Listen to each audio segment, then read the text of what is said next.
следващия репортаж ще видите за първи път в ефира кадри от грозните сцени от мача Спартак Варна-Литек за Купата на България. По време на двубоя представители на охранителна фирма късат плакат на трибуните и влизат в физическа саморазправа с фенове. След двубоя за Купата на България между Спартак и Литекс във Варна, привърженикът на домакините Николай Нейков е пуснал жалба в полицията. В нея той твърди, че върху него и други утраси е упражнена физическа сила от служители на фирмата, охраняваща мача. Феновете на Соколите са против настоящото ръководство на клуба и използваха двубоя, за да протестират срещу шефовете. Нахлу един човек с червена фанелка, който е шеф на една от охранителните фирми във Варна. Започна да къса плакатите, които бях занесъл аз.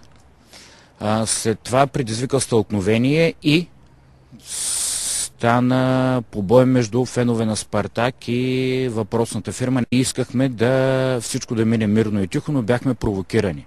Аз бях блъснат, бях псуван, бях ритан. Освен оплакването си във варненската полиция, Николай Нейков подготвя и 2 жалби до Европейския съд в Страсбург.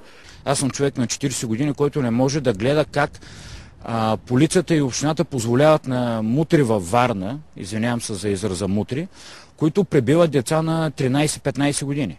TV7 потърси за коментари охранителната фирма, но техническият и организатор Радослав Димитров отказа да застане пред камерата ни.